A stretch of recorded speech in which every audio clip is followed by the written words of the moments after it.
Welcome into the In the Money podcast for KeenelandSelect.com. I'm Tom Leach, along with the Director of Simulcasting at Keeneland, Jim Goodman, and we're going to break down the final stakes race of the Keeneland Fall Meet, as well as take a look at the late pick four and some stakes races around the country. A couple of questions that have come in from listeners to the podcast. We're going to start with the Grade 2 Hagyard Fayette at 1 1/8 for 3-year-olds and up on the main track. It's the 9th race on the closing day card on Saturday. Jim, how did you see this one? I tried to get past Wilcox Inn, but I really couldn't. I thought Wilcox Inn was obviously the third best horse in the Chadwell, which got taken off the turf to the poly track. This is on the poly at 1 1/8. I thought it was a good performance in the Chadwell. Didn't threaten Wise Dan or Silvermax. But if you go back, Wilcox Inn also has a nice Grade 3 win on the poly at Arlington. So I think he's a deserving favorite here. The other horse that I really like coming from Saratoga is Lee. And Lee has tons of back class, no poly experience. So this is his first time on the poly track. If you go back to the forego, you ran 4 1/4 behind Strapping Groom, and you ran 6 behind Wise Dan. So he compares well when you look at Wise Dan versus Wilcox Inn. I'm going to give Wilcox Inn a very slight edge because of the experience on the poly, in particular the decent run last 2 weeks ago over our poly. Winning cause is 3 for 4 at Keeneland, and I think is the third choice here and a good opportunity to get up in the trifecta. I like a lot of the horses that you mentioned in the exactas with the one I'm going to pick, which you did mention, and I'm just take a little bit of a stab here, and it's Villandry for Charlie Lepresti. He's got 2 in here. It's the second off the layoff for this horse, and I thought his first effort earlier in the meet was good. And I think he had a little more trouble than it even indicates in the trouble line. You can go back and look at the video of that race earlier in the meet, and he had some trouble. And once he got out in the clear late, he really finished strong. And I think he should appreciate the stretch out now after that prep, and has the kind of the look of a prep for this spot. So I'm going to take Villandry to win, and then use him in exactas with the 4, the 7, the 8, and the 9. Going to look at the late pick 4, which starts in race 7, and I am going to go a spread in the first 3 legs, and I've got a horse I'm going to single at the end. In the first leg, my pick is Tappett's Word. Calhoun's good with new acquisitions to his barn. Maine is kind of his go-to rider, so I like both of those things. I'm going to use the 1, the 7, and the 10 also. In the 8th race, not a real strong opinion. Kind of going to take a shot with Cazzetti on getting back to the turf. I think is what he's best bred for, and he may like that. And he's had some good work since his last race. But I like the 12, the 8, the 4, and the 3 also. In the feature, I use the 5 I mentioned, Villandry, and there's the 4, 7, 8, and 9. And then I'm going to single Artemis Paperboy for the Ramsey Maker combo to close out the meet with a win to add to their record total, and single Artemis Paperboy in the last. What about you? That's probably not a bad idea because he won the last race in the spring, and it just seems like this has been his year. So I think that's not a bad idea. I'm going to go a little bit different. I'm going to use the 4, 9, 12 in the first leg. I also like Tappett's World, but I would use Any Given Monday and the 12 horse, which is Sweet on You, for Grant Forster. I would use 5 deep in the second leg, 3, 4, 6, 8, 12. Then I'm going to single Wilcox Inn in the 9th, and then I'm going to use 1, 2, 6, 7, 12 in the last race. But I agree with you that if you're going to do a short pick 4 ticket, singling Ramsey in the last race is never a bad idea at Keeneland. Let's go to Belmont. They have 2 Grade 3s on their Saturday card. In the 8th race, it's the Bold Ruler handicap for 3-year-olds and up at 7 furlongs. And there's a 3-year-old I like in here, 40 Tails. I like that he's 3 for 3 with Joel Rosario, and he gets Rosario back in the saddle. And I like that. I think clearly now's an interesting play in here as well.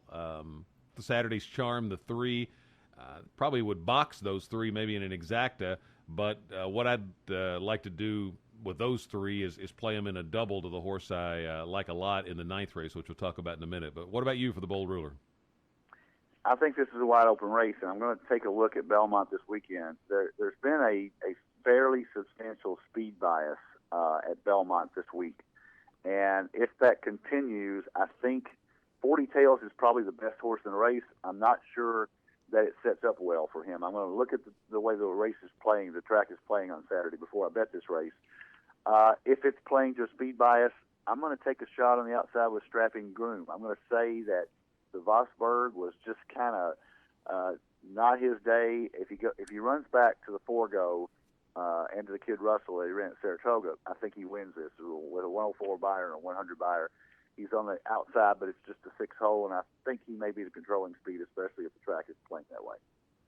Ninth race is the Grade 3 Turnback the Alarm handicap for fillies and mares 3 and up at a mile and a 16th. Who did you like here?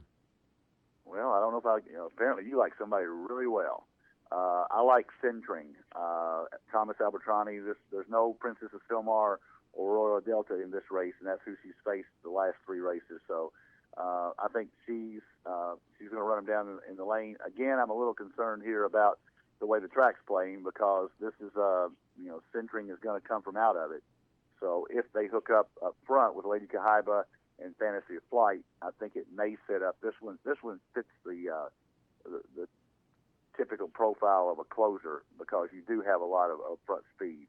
So I think Centring on top, maybe Street Secret to sneak in there for a second in a 6-2 exacta box. The one I really like is Fantasy of Flight. Pletcher is 25% with new acquisitions to his barn first time out. And, I think that percentage is probably even higher maybe in stakes races. This horse really likes Belmont, down on the inside, which has been a good place to be for most of the meet at Belmont. And I've just seen so many of these horses go into Pletcher's barn and move up that I'm going to take a shot that Fantasy of Flight does that. I think has a win in 2 seconds and 3 starts at Belmont, too. And then Moon Filly, Street Secret, maybe Centring, too. I'd use all of those in exactas. But what I really hope to do is be alive to this horse and with those doubles. I'd probably use Strapping Groom as well. I think you made a good point there about the speed bias. So I'd have hoped to have 4 doubles live to Fantasy of Flight, and then hope I'm right about him. Santa Anita's going to be a graded stake in the 8th race. It's the Autumn Miss, a graded stake week before their big weekend, and it's for 3-year-old fillies at a mile on the turf. And you get some horses that have run well here in the East, like Oscar Party, who I almost went to here. I ended up going with Need You Now, dropping out of a Grade 1, and gets Le Peru back, who seems like might be the best fit for this filly. And so Need You Now for me, not a strong pick, but I like Wittgenstein, Oscar Party, and Wishing Gate, and key Need You Now with each of those. Or if you want to spend a little more money, you could do a 4-horse exacta box of those 4. What about you?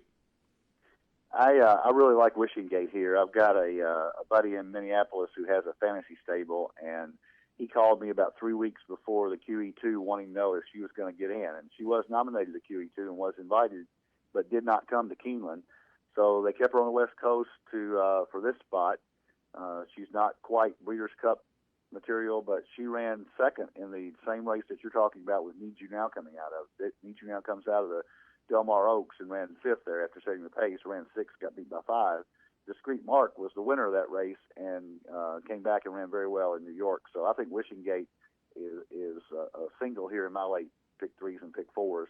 I'm going to take her on top of Need You Now, and maybe Journey On, who's a lightly raced for Doug O'Neill, has a lot of upside. The horse has won 3 in a row, so I'm going to throw that one in there. But I like Wishing Gate a lot in this spot. Yeah, I have to admit I'm shopping for a price there because they're both coming out of a good Grade 1, and I think this one, the one I picked, will be a bigger price. And I don't know, being on the lead was the best place for her. I don't think Le Peru will have her there, so that's why I went that way. But if you're playing horizontal wagers, I think you definitely use both of those horses in pick 3s or doubles. Got a couple of questions from listeners to get to. One comes from Scott. What are the 5 most important stats listed in order of importance that you would use in handicapping horses? I don't know about you, Jim. I would not be able to rank them in order of importance because it changes from race to race. But if you feel the same way, at least talk about some of those most important factors you look at consistently.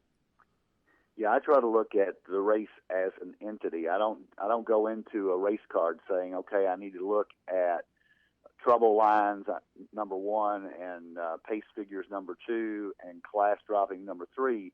I try to segregate that race. If you've got 10 entries in there, I try to look at the shape of the race. I try to look at whether the horse has early speed and whether it's the only early speed.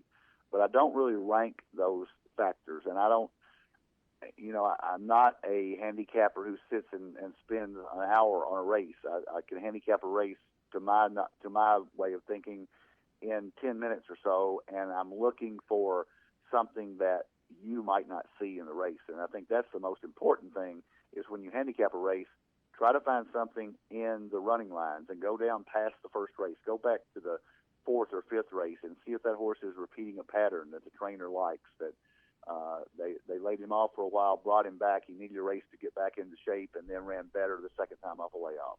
Or he goes from turf to dirt, and that's a good angle for this particular trainer. So trainer stats, speed figures, trouble lines, the shape of the race are the things that I look at, but I don't really rank them 1 through 5. I look at the race as an entity. Probably from a number standpoint, when I just first glance at a race, the few things that I look at, and again, it's not where I could rank them because it could vary, but buyer figures, and you can use other types of speed figures, but I use the buyers. Record at that track, record at that distance.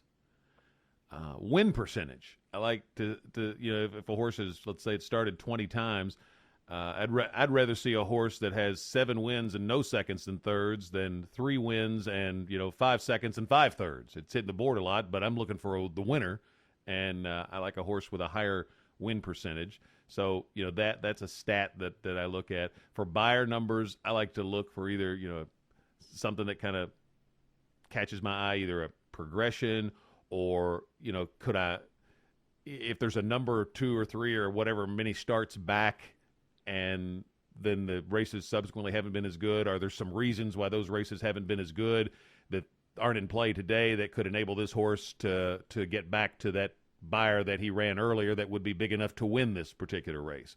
Or you saw this with a horse like Preferential recently at Keeneland. Had run a 79 and then jumped up to a 93 in the race where he got narrowly beaten down at Kentucky Downs. And I think it was a 4-year-old, so still a fairly young horse that all of a sudden makes a big jump. Well, unless there was some just ideal setup, like with an easy lead or something that you could maybe disregard that big improvement, that's a noteworthy improvement that I take notice of on the buyer figures. And that horse came back and won. Clearly, it's taken its game to a higher level. It was indicated by that improvement that was followed up by the win in the Dowager last weekend.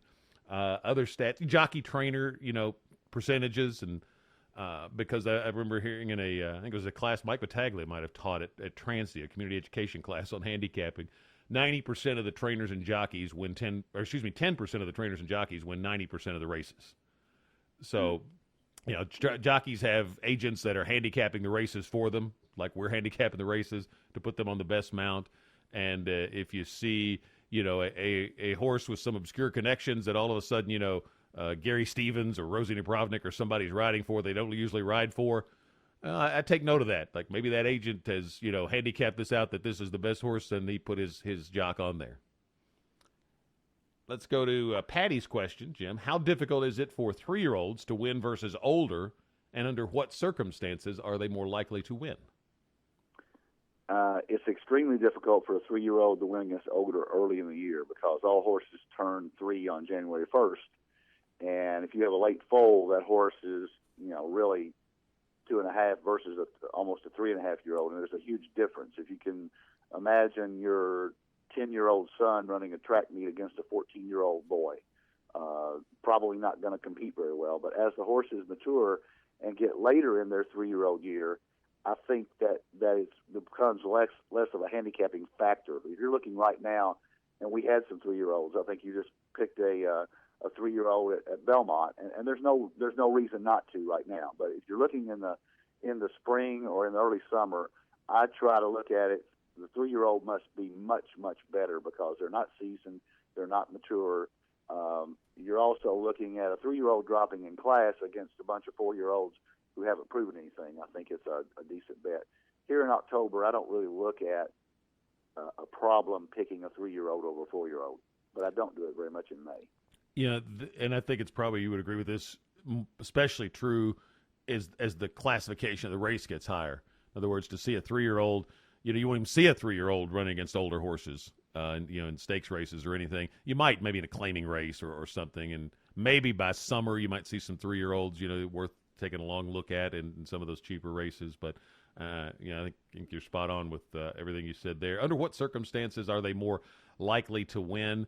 I don't know that age has necessarily a lot to do with that. The circumstances they are more likely to win under might be just the race setup, and it really doesn't have anything to do with their age. Now, the one thing you might look at, and this could come up in a race like the Breeders' Cup Classic, I don't think there's ever been a horse older than 5 that's won it.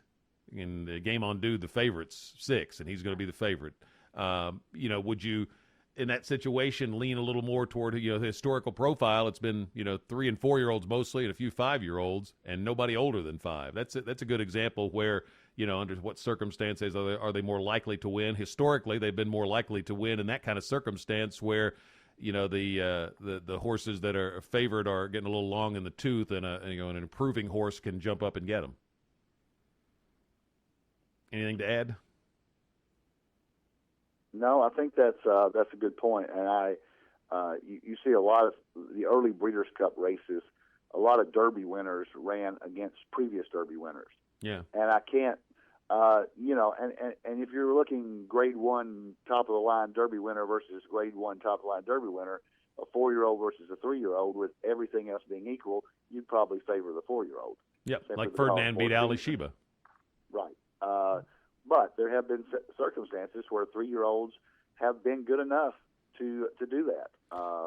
And the year that I think Sunday Silence won the Breeders' Cup Classic over Easy Goer, they were the best horses in the land, regardless. So it's a 3-year-old at the end of the year is just base your opinions on how he or she has been running, and I don't think that it's a stretch to take a 3-year-old over a 4-year-old unless they're equal every other way. Yeah, I think your analogy about youth sports is a good one. It's probably for the first half of the year and a little beyond. It's like maybe a 6th grader trying to compete with an 8th grader, which you would almost never see. But it's not unusual at the high school level to see a freshman or a sophomore outperform a junior or a senior. So as you get older, the gap can close, and the younger athlete can overcome that experience deficit. Hopefully those are helpful to you, Patty, and to you, Scott. Keep the questions coming, and we'll answer them here each week on our podcasts. And, of course, next week we'll do 2 podcasts, one for Friday. I haven't talked about this year. We might even have to do 3 with break it up into 2 different ones on Saturday. I don't know. There's so many races on Saturday. There's 9 races on Saturday. They split it 5 and 9 this year. So keep in tune here with KeenelandSelect.com as you I would urge you to watch the races at Santa Anita, kind of see how the track's playing as we come up to next weekend's Breeders' Cup card. But best of luck on the closing day at Keeneland from KeenelandSelect.com.